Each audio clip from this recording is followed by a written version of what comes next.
बहुत अहम मौजू पे करना चाहता हूँ। 2024 का इलेक्शन जो है ये हिंदुस्तान की तारीख़ का सबसे अहम और सबसे मुश्किल इलेक्शन होने जा रहा है।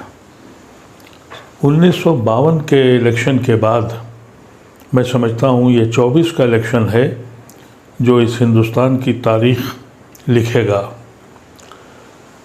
1947 में जब ये मुल्क बटा उस वक्त कुछ लोग इस मुल्क को छोड़ के चले गए और काफ़ी बड़ी तादाद उसने गांधी की आवाज़ पर, मौलाना आज़ाद और नेहरू और उस वक्त के काबरीन की आवाज़ पर अपनी किश्तियाँ जला दी, एक जिना को ठुकरा दिया और ये फ़ैसला हुआ।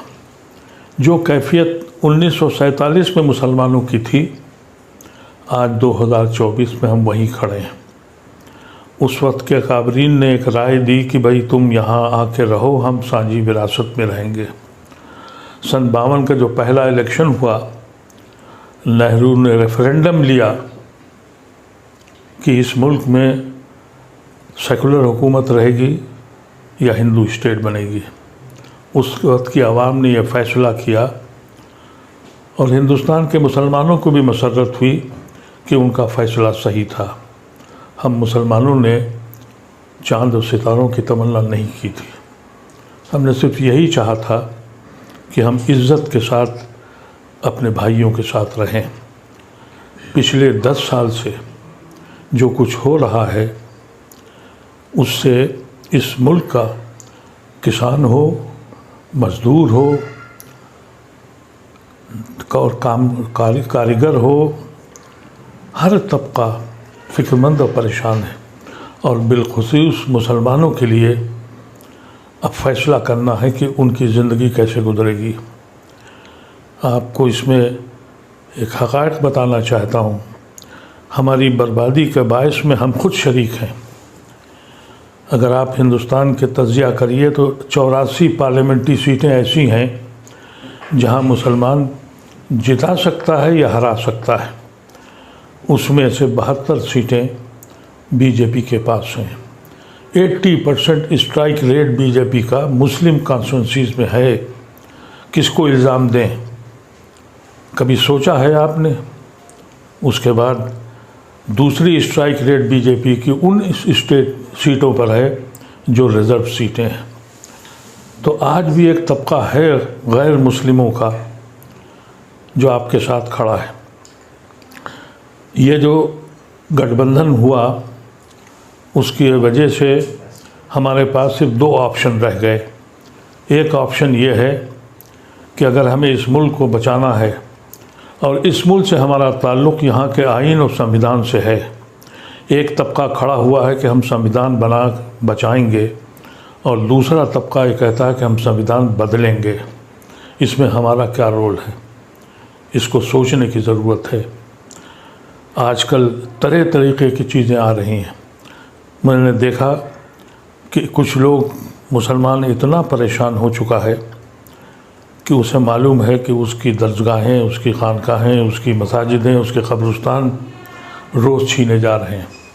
यहाँ तक कि कोर्ट अब ये भी कह रहा है कि आप मदरसा बंद कर दीजिए, सेकुलर मुल्क है और ये ऐसा सेकुलर मुल्क है जहाँ पार्लियामेंट का इफ्तिताह होता है तो हवन किया जाता है। यहाँ शिव मंदिर जितने हैं वहाँ पढ़ाई की जाती है। जब ये हालात हो जाएं फिर भी हम नहीं जाग रहे हैं। मैं आपसे गुजारिश करता हूँ कि अगर आप इस वक्त भी बहक गए, क्योंकि बहकने वाले लोग हैं, अभी बहुत से वाया मीडिया पॉलिटिकल पार्टीज़ ने निकाले हैं, उनकी सहयोगियों के साथ जुड़ने जा रहे हैं। कहते हैं कि ये फला सहयोगी जो है उसके साथ हम जा रहे हैं, यानी मुस्लिम वोट को बांटने जा रहे हैं। ये बात कब आपकी समझ में आएगी कि वो इलाके जहां आप जिता सकते हैं और हरा सकते हैं। और 4 जून को इस मुल्क का फ़ैसला होगा और आपके मुस्तकबिल का फ़ैसला होगा। मैं आपसे मुतब्बिनाना ख्वाहिश करता हूँ, सोचना शुरू कीजिए। कभी सोचिए आप कि हम गुनहगार हैं या नहीं हैं, हम कहाँ खड़े हैं। कभी हम इनके भाइयों की हैसियत से हिंदुस्तान में रहते थे, आज उसी दर पे गुनहगारों की तरह बैठे हैं। सुबह और शाम हमको ये बताना पड़ता है कि हम देशभक्त हैं, देशद्रोही नहीं हैं। इतना सब होने के बाद भी मुसलमान सोच नहीं पा रहा है। और कुछ लोग हैं जो कहते हैं कि हम पासमंदा हैं और फलाना अशराफ है। जाके देखिए उन अशराफ की कोठियों को और उनकी हवेलियों को, जो जिन खंडरात में अब कबूतर के बसेरे हो रहे हैं। ये कभी देखा आपने? हुकूकत यह है कि पूरी मुस्लिम कौम पासमानदा है। अल्लाह तबारक व तआला मेरी ज़बान में इतना असर दे कि आपको दिलों में हिला सके। मेरे पास वो ज़बान नहीं है, मेरे पास वो कलम नहीं है जो आपको सोचने के लिए मजबूर करे। अगर आपने इस बार भी यही किया, अगर आप 5 सीटें भी कम, वोट भी कम कर सकते हैं, तो यकीन कीजिए कि आप मिल्लत पर और हिंदुस्तान पर एहसान करने जा रहे हैं। हमारा ताल्लुक़ इस मुल्क में हिंदुस्तान से सिर्फ़ आइन के साथ है। अगर आइन छीन गया, और जो छीना जा रहा है और एलानिया कहा जा रहा है, फिर भी समझ में नहीं आ रहा है। फिर भी कुछ लोग कहते ये हैं कि फलाने का वोट है, फलाने का वोट है। इस वक्त हमारे पास सिर्फ 2 ही ऑप्शन है।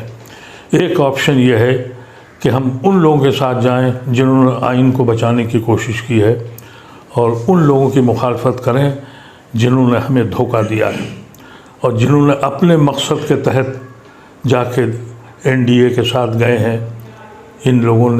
इन लोगों को ख़ास तौर से आप अंदाज़ा कर लें कि इनके ख़िलाफ़ आप मुत्तहिद हो जाएं। अगर आप अपनी 84 सीटों में से 50 और 60 सीटें भी कम कर सकते हैं, तो ये मुल्क भी बच जाएगा और आप भी बच जाएंगे। अगर आपकी बात मेरी समझ में आ जाए तो खुदारा अपने साथियों से कहिए, उन तक पैगाम पहुँचाइए। यकीन कीजिए कि अगर आपने 5 वोट भी कम कर दिए तो ये कार खैर है, ये हमारा मुल्क बच जाएगा। मेरा दीन भी कहता है कि जालिमों के हाथ रोको, तलवारों से अब नहीं रोक सकते, वोट से रोक सकते हैं।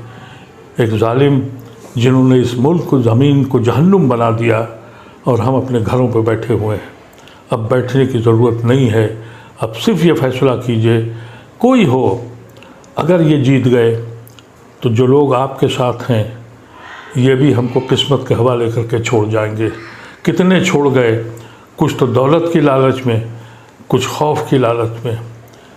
और अगर ये दोबारा जीत गए तो फिर वो जो बचे के जो सेकुलर हिंदू आपके साथ खड़े हैं, ये भी आपका दामन छोड़ देंगे। फिर आपके बच्चों का क्या हश्र होगा। और अगर आप जीत गए, इनको रोक लिया आपने, तो आपका वक़ार बुलंद हो जाएगा। आज आपकी हैसियत क्या है? कोई पॉलिटिकल पार्टी आपको घास नहीं डालती, आपको बुलाती नहीं है। यहाँ तक कि जो मुस्लिम कॉन्स्टिट्यूंसीज़ हैं वहाँ पर भी गैर मुस्लिमों को देती है और मजबूर है उनको जिताने के लिए। ऐसी शक्ल में एक बात सोचिएगा ज़रूर, और इस बात पर सोचिएगा कि ये एक आदमी जो बीमारी के बाद अपनी उम्र के साथ और बीमारी के साथ जिसकी आँखें अपने रब से मिलने को बेचैन है, ये उसका आखिरी इलेक्शन है। मैं इलेक्शन का कैंडिडेट नहीं हूँ, लेकिन अपनी मिल्लत की तरफ देखता हूँ तो दूर दूर तक कोई दिखाई नहीं पड़ता। सारे इख्तलाफात छोड़ दीजिए, सारी जमातें छोड़ दीजिए, अशराफ व पासमानदा छोड़ दीजिए। सिर्फ़ एक फ़ैसला कीजिए कि इस मुल्क के कानून को, इस मुल्क के आइन को बचा लीजिए। हमारे बुज़ुर्गों ने इसी आइन की रोशनी में हमने अपने मुल्क को, एक मुस्लिम मुल्क को छोड़ दिया था। इतना सोचना ज़रूरी है। बहुत बहुत शुक्रिया। अगर आप मेरी आवाज़ से आप मुतमईन हो तो खुदारा अपने आवाज़ को दूसरों तक पहुंचा दीजिए और इस पर सोचिएगा, सोचिए और फ़िक्र कीजिए और अमल कीजिए। बहुत बहुत शुक्रिया।